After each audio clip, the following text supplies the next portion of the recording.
A bunch of crazy updates just leaked out. We have some overhaul changes for MW3 and some actually insane stuff that brings us into Black Ops Gulf War. We'll go through all the info you need to know in today's video. Be sure to drop a like in the video if you're going to enjoy. The first one here are some finally good changes and overhauls to the bundle system, the store in MW3. So Semtex Leaks tweeted out a massive overhaul is coming to the in-game Call of Duty store soon, bringing tons of new categories and some highly requested features. So you'll soon be able to not only wishlist bundles and items, but preview bundle blueprints in the firing range before purchasing. So the wishlist stuff is a cool feature. Is it absolutely necessary? No. Is it a cool feature though? Yes, I'll take it. But a big W here finally is actually being able to take the weapon, the new blueprint, whatever it is, into the firing range and test it out before you use it to see, is it actually good? Does it feel good? Do you like the look of the camo before you purchase the bundle? Purchasing a bundle without fully knowing what the weapon looks like and feels like in the game is crazy. So this is such a good change here, and maybe it'll make more people buy bundles since they're actually able to test out the weapon and see for themselves if it's good or not. Obviously, some people might check out the weapon and say, you know what, I don't want this bundle instead, but overall, giving the players the choice and the ability to actually preview what they're about to buy is a big deal. So great stuff there. Now, we did see some of this back in previous games. What still is so weird is that we were able to do some stuff like this in MW2 last year. You were able to previously preview finishing moves, I'm pretty sure. You can't do that anymore. You were able to preview so much more stuff, but they slowly took that away year after year, which I really don't understand. So hopefully they allow us to preview as much of the bundle as we possibly can. Tracers especially, all that good stuff we'll see very soon. And a part of this bundle overhaul as well, they're also going to add a bunch of other playlist old bundles as well. So what we have in the code are custom audio, exclusive tones, animal bestsellers, anime bestsellers,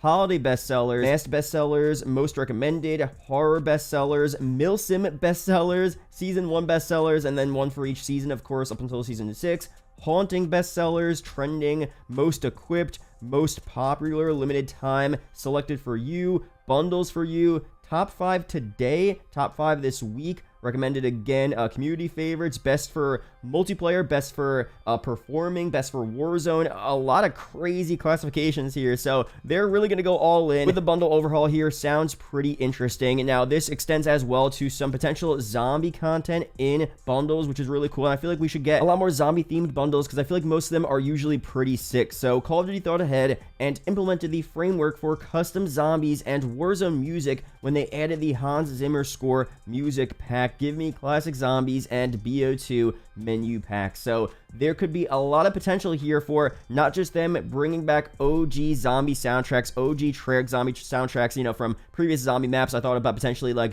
the transit intro cutscene sound that you hear and different sounds you heard from a lot of those zombie maps. It could be any zombie map as well brought into the game. Would be super fire. Now, does that make a lot of sense in MW3 right now? No, not really, but next year or this year is Black Ops Gulf War, so that's going to make a lot more sense there. Being able to use that stuff in that game would be insane. We'll see how far customization goes with the audio for not just Warzone, but especially zombies for Black Ops Gulf War again. Could be really sick. But now the next leak here is actually insane. So when Season 2 was released, they added John Doe's select and idle animations to COD 2024 Black Ops Gulf War lobby idle list. Either John Doe is using COD 2024 animations or MW3 content will carry forward into COD 2024. So that is actually unreal to think about. So of course, this year with MW3 was the first time we were ever able to use the previous game's content. Pretty much anything you got in MW2, whether it was an operator, a weapon, all that stuff is completely usable in MW3. I mean, you're literally able to get the MW2 camos like Orion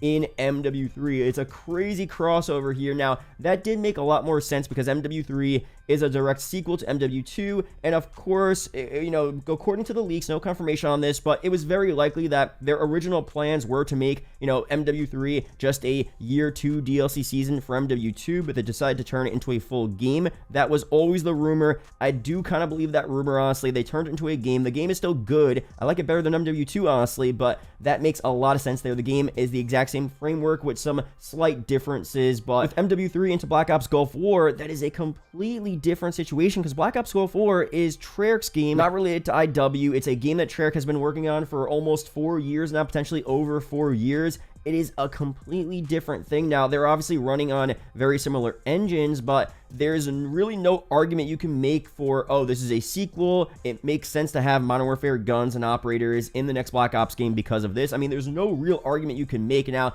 they did say previously with Warzone being introduced that they kind of want to blend all the Call of Duty games together. They want to have the storyline be a bit more seamless between all games. They want the gameplay to be seamless as well between the current Warzone, Call of Duty, whatever it comes out. You know, they want everything to be similar for the player so they don't get confused. In the past, of course, a new COD would come out, let's say COD Ghost, it would be a certain way, and then the next year, Advanced Warfare, it would feel completely different. Nowadays, you're not going to get that, it seems like, which is fine, but I don't know how I feel about using MW3 content in a Black Ops game. Now, a good compromise would be to keep the MW3 weapons in MW3. Don't allow the weapons and tacticals and all that stuff to be brought over into Black Ops Gulf War, but maybe allow just the cosmetics to be usable in Black Ops Gulf War, so you could still use your MW3 and MW2 operators and maybe camos and stuff like that, call-on cards, different weapon charms. Being able to use all that stuff in Gulf War might feel weird. It might be a bit interesting, but I guess we did pay for it, and at least if we're paying for it in MW3, it doesn't become completely useless once the next game comes out, so we can still use it in Black Ops Gulf War. Of course, you're still going to be able to use it in Warzone anyway, but you'll also be able to use it in Gulf War. So that might be a good thing for players that don't want their money wasted, right? So I don't know, it's a weird situation, but on the other hand, it's like, do I want Modern Warfare stuff in a Black Ops Gulf War game? Does that ruin the vibe of a Treyarch game?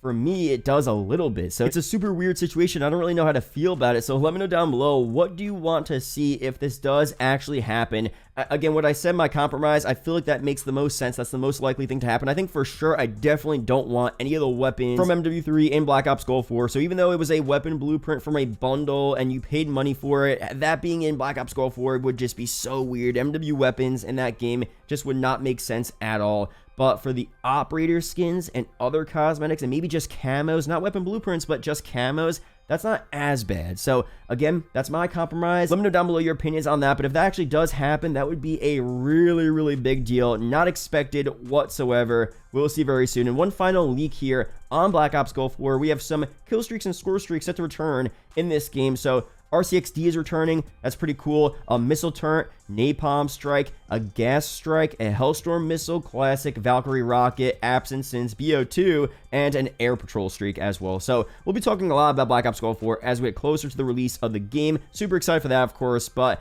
let me know down below again your opinions on these overhaul changes. Some crazy stuff here. I'll be sure to update you guys on the latest COD updates for MW3 and especially Gulf War. Be sure to subscribe for more. Shout out to YouTube channel members as always, and I'll see you guys in the next video or live stream. Peace out, guys.